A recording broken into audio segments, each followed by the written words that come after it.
I'm going to be using Mocha Pro version 3.0.0 or whatever version of Mocha Pro that you have from 3 and up. So if you're used to using Mocha for AE, the only difference here is that the mattes, colorize, overlay, stabilize, and all that other fun stuff is underneath your initial tools rather than the right hand side. Everything else is pretty much the same aside from the fact that I could do 3D tracking in here, which I won't be doing, but you know, get Mocha Pro if you're into this kind of stuff. Now, there's a key difference here. If you look at the X-Spline tool here,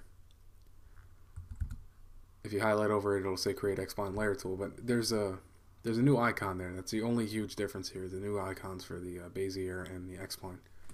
So you'll see the X and the B, and you'll know exactly what's going on if you're used to Mocha Pro. Alright, so let's just go in here and start going around. I'm just going to do this real quick for you. I'm not going to bore you with all the same crap I did in the last one.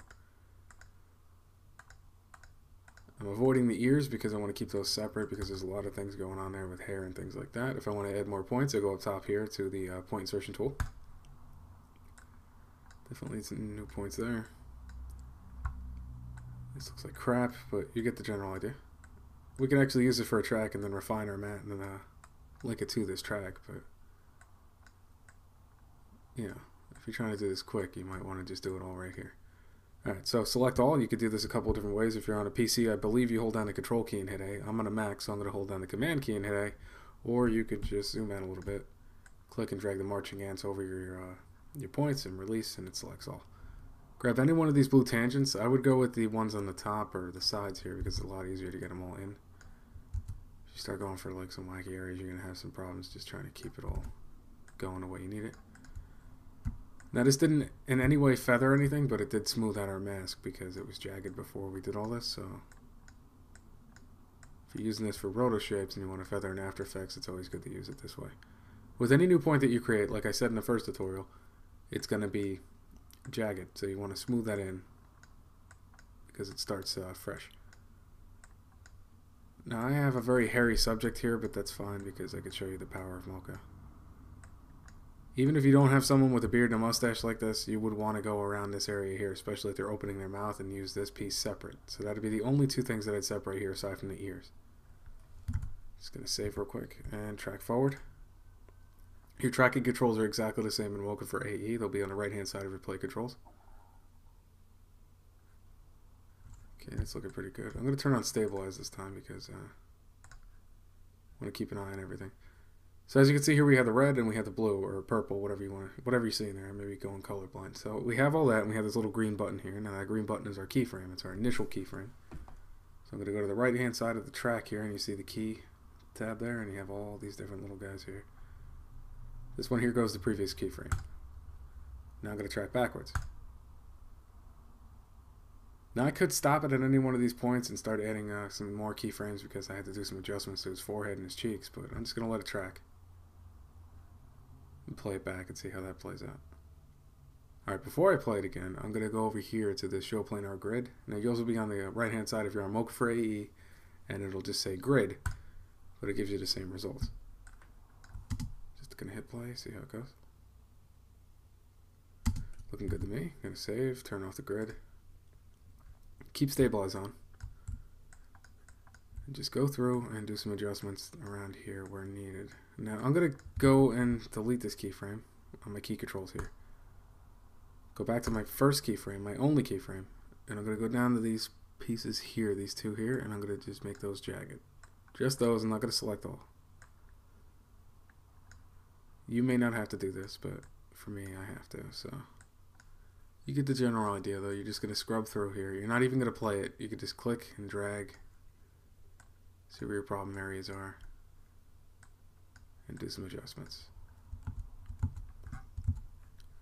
I would turn off the point insertion tool if you don't have to use it for now, and just go to the pointer tool there and do your adjustments so you don't start making inadvertently making points for yourself that you don't need. And save again. Alright, I'm going to stop this here because I already have this done here on my end.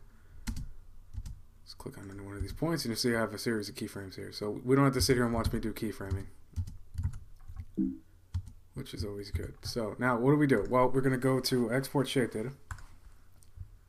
By default, then Mocha for AE, you'll only have this option here for Mocha shape data for AE. You won't have these nuke, shake, combustion, all that fun stuff.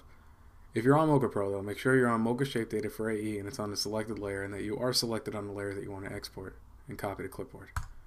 Alright, now we're going to shoot over to After Effects. Now this is where we left off in the previous tutorial. So I'm just going to be using this from here. Making sure that I'm at all zeros here, so I could be over here and you'll see that it's 11 frames. If I click on this, highlight over all this stuff here, all these numbers, delete, hit OK, I'll have all zeros and I'll be at the very beginning. You could also hit the home key, or you could just click and drag it over. Just keep an eye on the zero so that you know where you're at. You want to paste things in at 0. You don't want to paste them in over here, and I'll show you why in a second. So we'll go Layer, New, Solid. As you can see, I'm on 6 frames here. I'm going to click on this rectangle down here under Color. Make sure it's all white, or it'll be a series of Fs. Hit OK. Let's call this Face. Alright, now that I'm on 6 frames, I'm going to show you why you don't want to do that. So we're going to go to Edit, Paste Mocha Mask. I'm going to hit the U key. Now everything started here, so it's going to be off. Now you don't want that, so go to the beginning, all zeros, paste it again, Edit, Paste Mocha Mask, and we're golden again. Alright, so I'm going to save, take a look at this. It looks like crap, so I'm going to highlight over the face layer, and I'm going to hit the F key, and then I'll bring up the mask feather for this mask that we just created from our Mocha shape. So on feather, I just want you to zoom in a little bit. Maybe you can click off it so you can get a better idea. Take a look around this area. Now this isn't a big deal because for me, he's got a nicotine mustache thing going on here, and if he's going to be a zombie, he's going to have all this kind of grayed out. So I'm just going to do this separately in Mocha. I'm not going to do it in the tutorial, but you get the general idea. You want to do the same thing for tracking the mouth and then use that shape on the same thing here. So let's go to mask feather, and I'm not even going to try to, well, you can just click on the zeros and scrub this way. I'm going to go with 22. It's got a nice little ghosting kind of feathering thing going on there. So it might be a little extreme for your taste, but for me this is going to be perfectly fine because I did this before. So if anything, you can just go back and change it. Maybe even go to 20. Yeah, it's not a significant change at all. Alright, so let's keep saving. All you want to do is save here, okay? Alright, so now we're going to pick a texture, and to do that we're going to go to Google Images, and we're going to type in rocks, or rock textures, or rock texture. Find something you like. I wouldn't go for something like this unless you want to experiment a little bit. Maybe this would be interesting. Take a look at that. Yeah, that might actually work, but I'm not going to use that because I already have something in mind, so I'm just going to go here, and this is what I'm going to be using. It doesn't have to be grayscale. You can actually grayscale it yourself. I'm sure you already know all this crap, but there's a lot going on, so I kind of like that, so I'm going to be using that one. I'm just going to take this, making sure that I drag it underneath the face layer, or the solid that we have here for the face. And you know you did that because this will be right on top of it. Alright, so back into Mocha. Making sure we're highlighted on the face matte layer that we created here. Go to Export Tracking Data. Again, if you're in Mocha Pro, you're going to have all this different stuff here. If you're in Mocha for AE, you're going to have the After Effects stuff here. You got a lot of corner pins and one transform data thing here, okay? That's your one switch that you want to pay attention to for this. You only want to use corner pin. I don't even know if you need to use CS3 if you're using CS3, but the only time you want to use corner pin is when you're trying to put something on a cell phone or a television or billboard or something like that. So transform data is the way you want to go. So make sure you're on that. Copy to clipboard. I mean, you could also save it, but I wouldn't recommend it. You don't really have to. So making sure that we're at all zeros here again by clicking on our go-to time here in the timeline, deleting and hitting OK. Going to go to Layer, New, Null Object, Edit, Paste, or use the keyboard shortcut on the right-hand side. Now that we've done that, highlight over the null that you just created. Hit the Return key, and we're going to call this Face Track.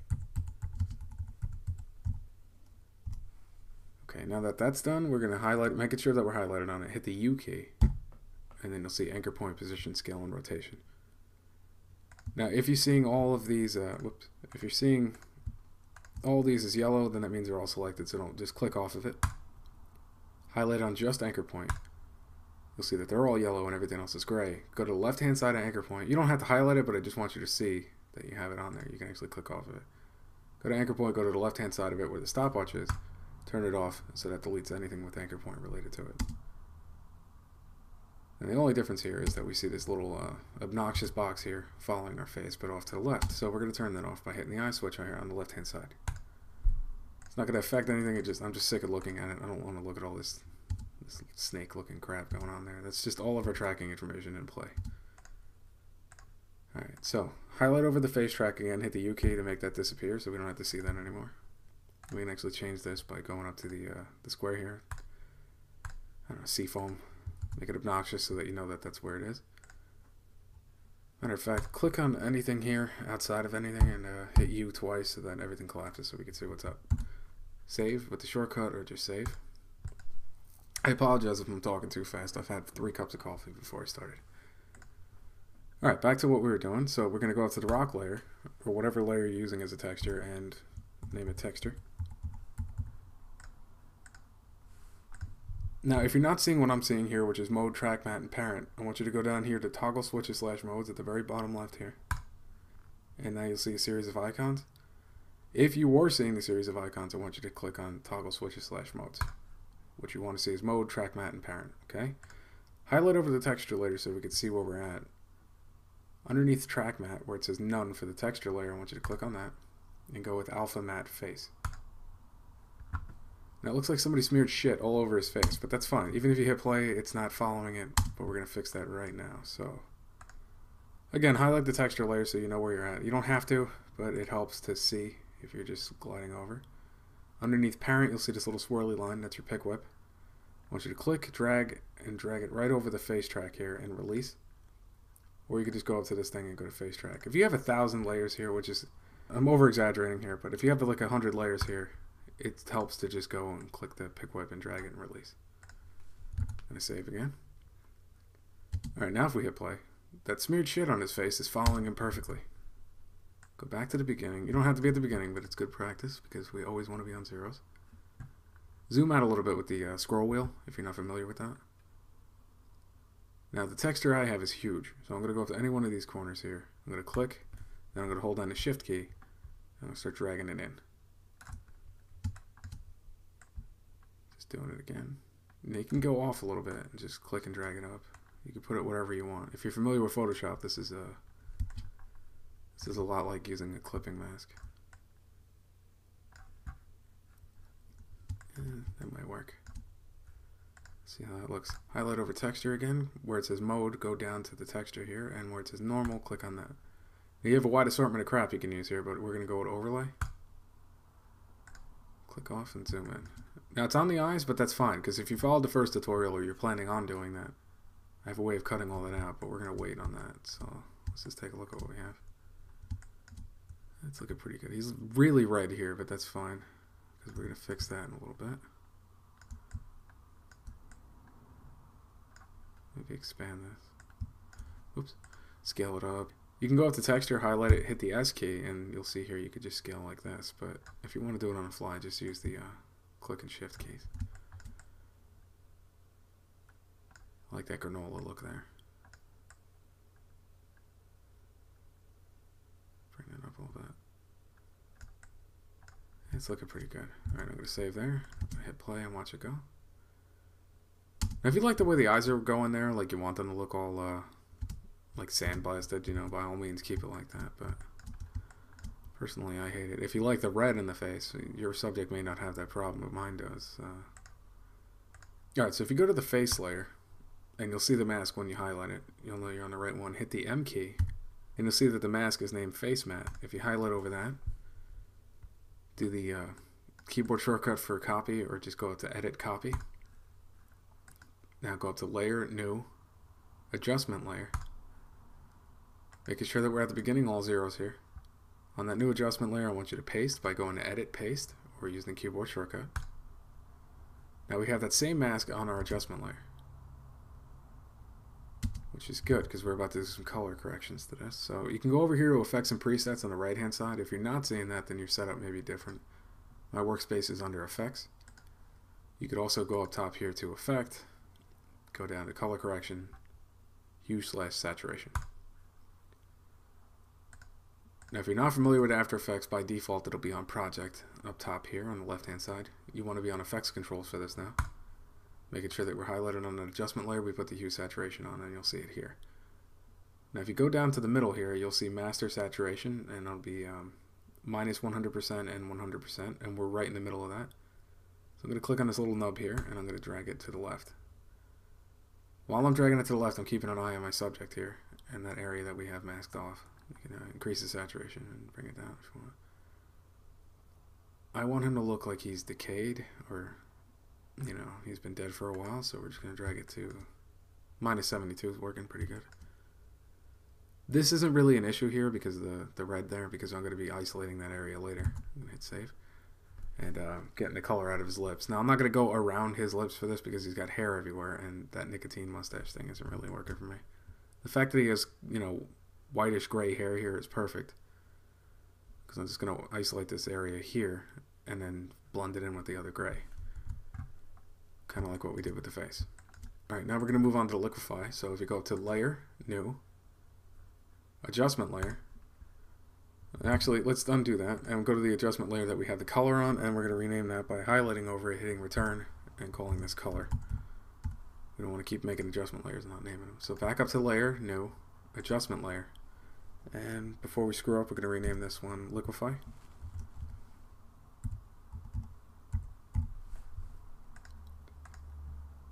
Change the color of it to green. You don't have to do that, but it helps to have a rainbow of layers. Okay, so now highlight over liquify, and you can go up to effects and presets here and just type in liquify. It would help if I knew how to type with one hand. You can click on liquify and drag it over to the layer and release, or just double click on it while you're highlighted on the layer, and it'll be in the effects tab here. Alright, so we got a couple of different icons here. You can go nuts with this stuff if you really wanted to, but let me just show you what happens when we start to use this here. So now if you look, you're going to see that it's only in that general area. It's not following our subject. So you're automatically thinking to yourself, well, let's just link it to our tracking information. Well, it doesn't really work like that, because the adjustment layer is going to follow it, but not the effect itself. So how do we fix it? Well, there's a simple way to do this. Try to walk you through it. If you look inside of here, you have I'm just going to click on the warp tool there. You have view options, distortion mesh offset, and distortion percentage. The one you want to keep an eye on is the one with the little target here on the right hand side and the set of zeros. Distortion mesh offset. Now you can go over to this and keyframe it, but we're not going to keyframe it the traditional way. We're going to go over to that. We're going to hold down the Alt key and click on it. And everything looks like it's broken here, but it's not. If you look here, it says refresh, disable, blah, blah, blah, blah, blah. And if you go down here and liquify the actual layer, you'll see an expression was in there. So if we click off of that, everything's acting normal. Nothing's broken. The expression is still there. But now we have these different options here. We have a pick whip for this one. So what we're going to do is go down to face track, hit the P key so that we see the position controls. Grab our pick whip and release it on position. Not the face track layer itself, but the position for the face track layer. When you release it on there, you'll see this new expression is put into place here. Now I don't want you to go and type or hit space or anything like that, do any of this crap. Leave it alone and just click out of it so that you can't possibly screw that up with anything. Save again. Now if we highlight over to liquify layer again, we see our controls here. And we just do some stuff like this. Hit play. Yeah, it's following it. Okay, so now our brush is huge and we don't want it to be huge, so how do we fix that? Well, we go highlight over the tool we want. With each individual tool, you're going to see that this one's the pucker tool, this one is the warp tool options. So it's all the options for the tool you're using, so just click on that. The brush size is at 64, I'm going to go with 10. Click on the tool again and take a look. Yeah, that's working good. Alright, zooming in a little bit. What you want to do, and if I turn off the texture, you'll have a better idea. Keep an eye under the bags. Keep an eye on the bags under his eyes, and you'll see that they start to scrunch in and up. So the left-hand side is scrunching to the right-hand side is scrunching up and to the left. So what we're going to do is take the warp tool, and we're just going to click and drag, and then keep continuously clicking and dragging. We're not going to do one click and drag over. We're going to do some quick, think of it as painting with the mouse. You're just painting strokes, but you're pulling. Okay, so let's turn the texture back on. Turn the eye switch for the texture back on and get to it. Actually, before we do that, let's turn that back off. I already set up some markers from this. I tried doing the tutorial before and it failed miserably. Coffee helps. So I'm going to delete all my markers here. You'll see what I did with the markers. What you want to do is click on this little nub here. It's the current time indicator if you highlight over it. And drag it to the left and the right. So you could see where the movement starts and where it stops. Okay, so that's a good indication as to where it's starting. So I'm going to click over here all the way to the right hand side of this timeline, okay? If you highlight over to the first three words are comp marker bin. It's just a marker. If you click and drag it over here, you'll have the number 1. You keep making them, and it'll just number them as you go. Now, the best part about not changing anything on here, because you can double click and change the name of it in the comments. Just cancel that. If I'm over here and I hit 1, I'll shoot right back to that first marker. And so on and so forth. If there's a 2, I can click 2 and go right over to it. Alright, so now that we set up our marker for the start of the movement, we're just going to drag through here and see where he's at the peak of it. Looks good. So I'm going to drag another one over and then there'll be 2.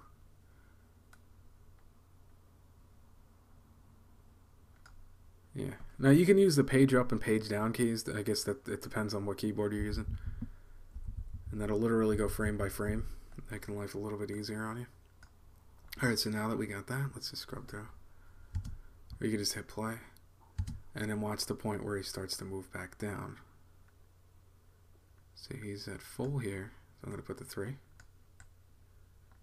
Just scrubbing through and put the 4 right there. Okay, now that we got that out of the way, let's go to the texture again, turn it on. Zoom in a little bit, go to number 2. Making sure that we're highlighted on liquefy. Now, you know what, I might as well show you why I'm doing this, because when you see the bags moving, and I guess it really depends on your actor and what they're up to, the bags fall back into place, the texture doesn't move with it, and that makes it look extremely unrealistic. Right there, as you can see there, it just kind of shot down. Now, someone who doesn't do this for a living may not notice this little adjustment there, that little movement, you know, the colors changing and things like that. But if they watch it enough, they will. And if you're using this effect over and over again as digital makeup rather than hiring somebody to do it, they're going to catch it pretty quick. Alright, so now that that's out of the way, let's just scrub in here. Go to number 2. Using the first icon here with the finger. It's the warp tool. I'm just going to, let me bring that brush down a little bit. 5. Alright, now that we have the texture back on, and we're on liquefy, I'm going to go through something that was done on the first tutorial. If you followed the first tutorial, you know what I'm talking about here. We have the eyes matte pre-comp here. I'm going to double click on that and it opens up our previous comp here with everything in it. We need this on our liquefy layer. Now you may not necessarily need it if you're careful, but I do because I'm not very careful with this. So I'm going to highlight over the first mask here. If you're not seeing any of the masks, you're just seeing this. Highlight on the layer where you know the masks are because you'll see them pop up. Hit the M key. Highlight on the first one, hold down the shift key, go to the bottom one, and click, and then you'll have them all selected. Go to edit copy. Shoot back to our main comp here. All zeros again. Just want to be at the beginning. Go on the newly formed liquefy layer and paste the masks onto that. Just go to edit paste, making sure we're on zeros here. Now we have our stuff there. So what this is going to do is it's going to keep everything in order here. This is the only pieces that'll be affected inside of the mask. The eye should be fine. Anything around it should be fine. This is our main focus anyway. So if you had to do something with the cheeks, you may want to go back and use the face mask we have here for this. So you're not stretching things in the background. Alright, now that that's out of the way, I'm going to go up to the first icon here. The warp tool, zoom in a little bit, increase my brush size, whatever you got to do, whatever works for you. Back to 10. Now I'm just clicking, dragging, releasing, and so on and so forth. Get some of that cheek in there. Same thing for the other side.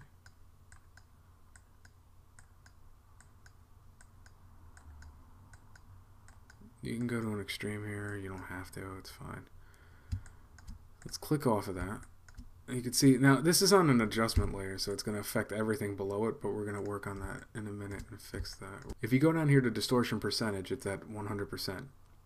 If you highlight over it, you're going to see 2 arrows going in either direction. If you click on the 100% and start to drag it to the left, keeping an eye on what's happening here. Like, look at the bags under the eyes. You see that the texture is moving. So let's set that to 0. Go up to the 1 marker here by hitting number 1. And we'll shoot right over to it. Go up to the left-hand side of the distortion percentage and click on the stopwatch. So now we have a keyframe there for 0%. Hit the 2 key, and we'll go to number 2 in our position here, and then we're going to crank this up to 100. Oops, you can go to 200, but you may not want to do that. So go to 100. Maybe not 100. I'm going to go with 70.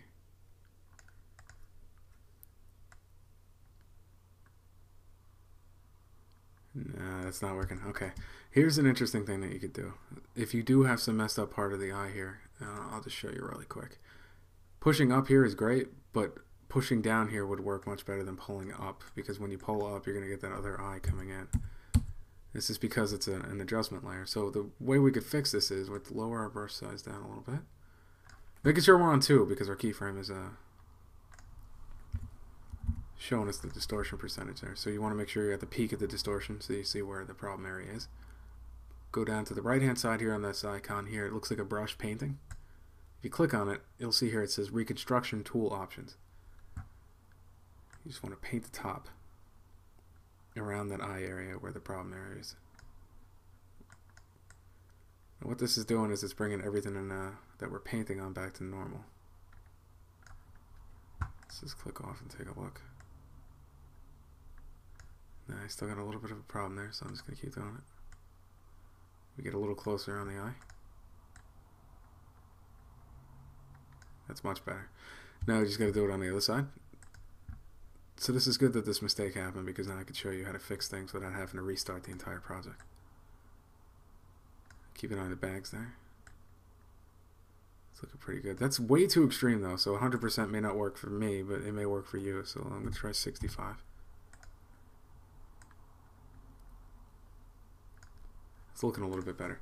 Alright, now on the second marker here, on the second keyframe, I want you to click on the second keyframe there. You'll know that that's the only one selected because they're not both yellow. So just click on that one. That one's yellow, that one's gray. I want you to right click on it.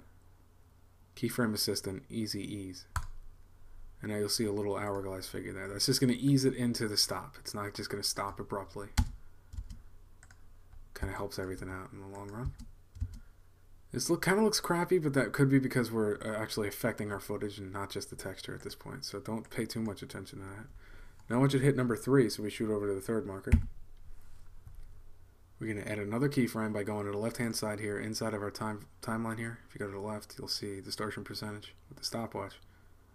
Over here, you'll see these 2 arrows and a diamond in the middle. I want you to click on that diamond, and it'll add a new keyframe.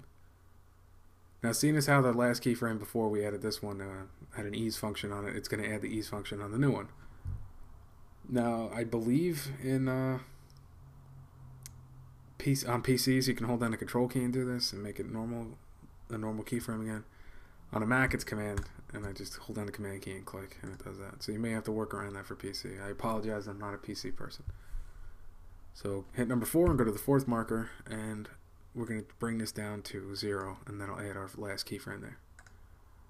Same as before, we're going to right click, or we're going to highlight over the last keyframe, right click, Keyframe Assistant, Easy Ease.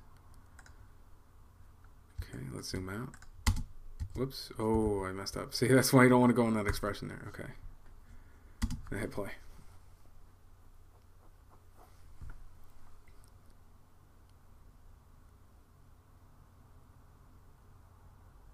It's doing what I want. I mean, if you turn the texture off, yeah, I'm just going to turn it off. Let's see what he's doing there. My father was not an actor, but he did his best. So his squinting is a little, like, rough. It just goes right into place. So when you see it on the texture, it looks like, you know, it went too fast, but that's just what he did. So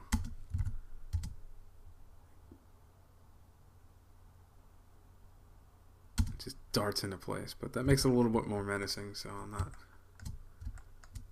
gonna knock him for doing that. Alright, so now that that's out of the way, let's go and highlight liquefy.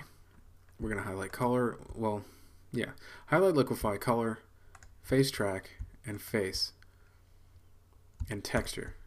Okay, highlight all these pieces here. You may not need color. Yeah, let's just leave color out of the equation there. Highlight all those. Go to layer. All the way down at the last selection you have on layer is pre-compose. I want you to click on that. We're going to name this texture liquefy. Hit OK. Now just play it through to see if everything's alright. He looks like he has shit smeared on his face again, but that's fine. If you look, you can see that the texture is still moving. So we're going to go to our markers here. You see the movement there. I could have done a lot more. I could have done his cheeks. I could have done his eyebrows and all that. But this is just keeping everything within reason and time here. You get the idea of how it works, so you should be good. Alright, now that we got that done, we're going to go highlight over the texture liquefy layer. If you're seeing icons for this, then just click on toggle switches / modes. Go to mode. And click on overlay, and then we're right back to normal. There's a little more color going on here, so if we wanted to take that out, we could just drag color over it again.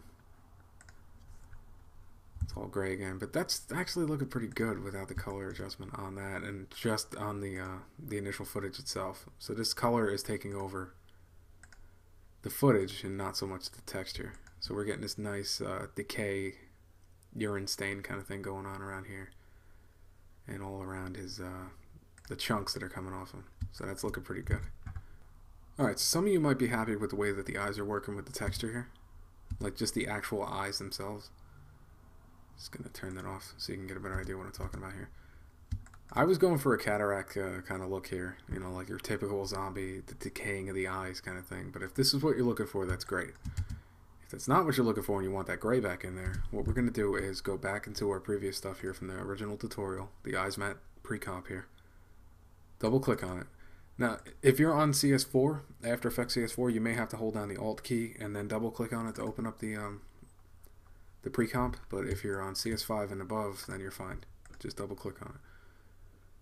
So before we highlighted all these masks and copied and pasted, but we're just going to copy this actual layer here, this eyes cut layer, because it's originally a solid. So just edit copy, or use the shortcut like I just did. Go back to our main comp here. Go to the time code here, delete, so we're on all zeros, and paste. Now it's going to paste it above this eyes matte layer, so if you want to paste it above everything else, go to the texture liquefy, or the first layer that you have here, and paste, and it'll go above everything else. Otherwise, you're just going to have to drag it up. Okay, now that we have that, I'm going to highlight over it. I'm going to turn it back on with the eye switch here. Now that's white, but I need that black, so I'm going to go to Layer, Solid Settings. Go down where it's white here on the color.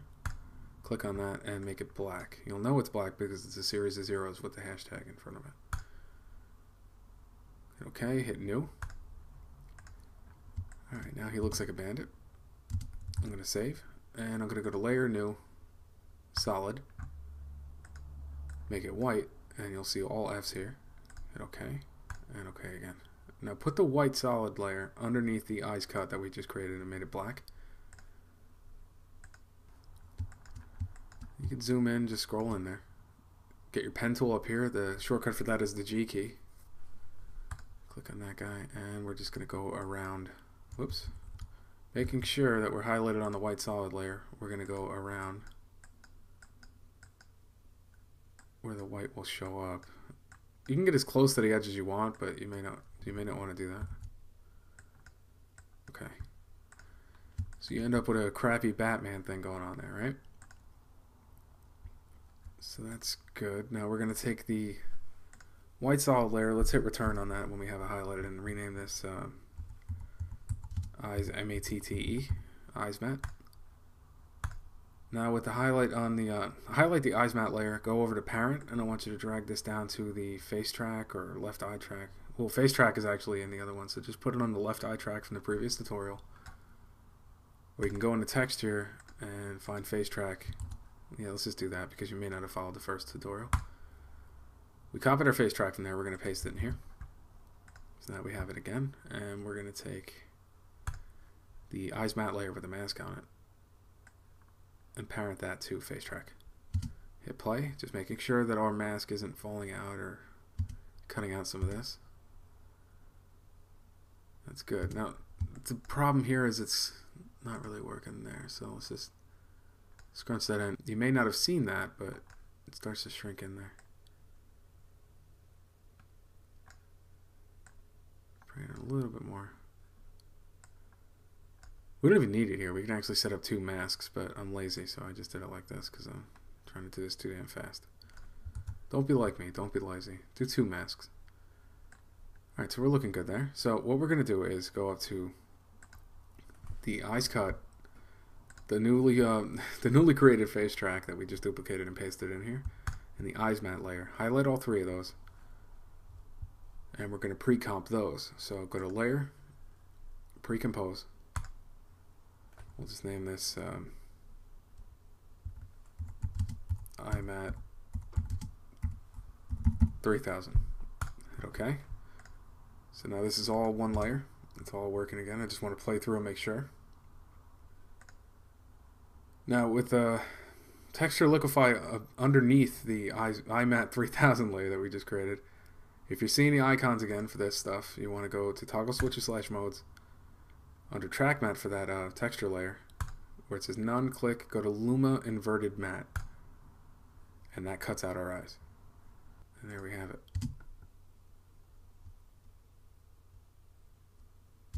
Now one thing that's bothering me before I finish this is everything's in focus at all times. I mean, it's looking pretty good. I really like the granola effect that's going on there. If we turn off the texture though, there's a lot of motion blur going on his face because he's moving super fast. Well, fast enough, especially when we're shooting at 29.97 frames per second. So how do we fix that? Well, we should have done this before, but now's a good time to do it. The texture liquefy layer, I want you to double click on that. That'll open up a new tab here. Highlight over the texture, okay, so we know where we're at. And if you're seeing mode, track matte, and parent, go down to toggle switches / modes. Now you're going to see the series of icons. If you didn't follow the first tutorial and you're not familiar with this, I'm just going to turn this off so we get a better idea how to do this. These icons here, if you highlight over this guy, it looks like a ball in motion going up and to the right. If you highlight over it, it says enables motion blur for all layers with motion blur set, or switch set. Click on that and then it looks concave. That means that it's enabled for anything in the comp. Now we have to tell it which layers in the comp that we want to use it for. As you can see here, there's another little icon that looks exactly the same as that one. If you click on it, it does nothing, but if you go down to the layer, you have all these little boxes here. You just turn it on that layer, and it does a forced motion blur for it. So keep an eye on the texture itself. I'm going to turn it on and off, and you'll see what I'm talking about. With it on, you see that the texture starts to move. And we have the blur. Now I'm going to turn it off. Keep your eye on that. And now it's just all in focus. So After Effects is doing all the math for us when it comes down to the motion blur here, and it's helping us out tremendously. So let's go back to our original, our main comp here. You'll see what I'm talking about. That already looks 100% better and much more realistic. It looks like it was painted on him now. So at certain points it'll be in focus, but as he's moving, it won't be.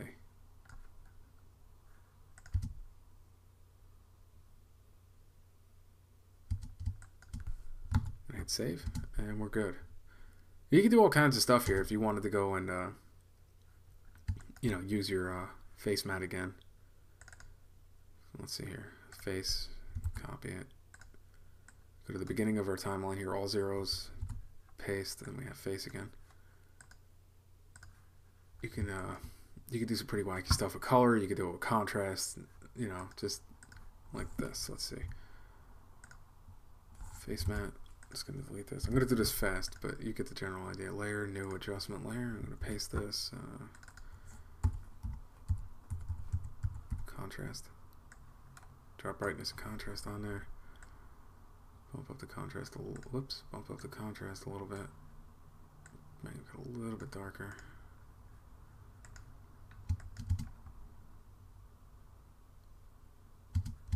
That really brings out this area here. If I just turn it on and off, you'll see what I'm talking about. Makes his eyes look that much more menacing because they're darker around there. So anywhere where there's semi-shadows or any kind of shadows whatsoever, there's going to be a lot more detail in it. It really sells it sometimes. And this gash here, I mean, it's awesome. You didn't have to do any kind of weird toilet paper and glue and makeup blending there. You literally just did this in After Effects. I mean, you can't beat that. You don't have to know somebody who knows how to do this. You can just do it yourself. Now, if your eyes are a little too clean because we cut out the texture from it, you can always go up to the Eyes Matte or iMatte 3000, whatever the hell you use for the cutting there. Remember the raccoon eye thing going on there? So if you wanted to bring some of the texture back in, but not all of it, you can go up to that layer, that matte, hit the T key, that'll bring up the opacity, and then we can just bring it down. And if you keep the look on the eyes, you'll see what I'm talking about here. Here's at 0, and it's as if the matte wasn't cutting anything, but if we bring it up from 0 to about 51, you can see that it's kind of coming back in. All the way up to 100. So I'm going to go with 75. Let's click off of it and take a look. I mean, it already looks a lot dirtier than it was. I mean, it was way too clean. It really depends on your preference. I mean, you can always use this matte again and then put a new texture inside of the eyes that we created here. You could just get rid of the eyes themselves. Like going over here and just getting rid of all the eyes from the first tutorial.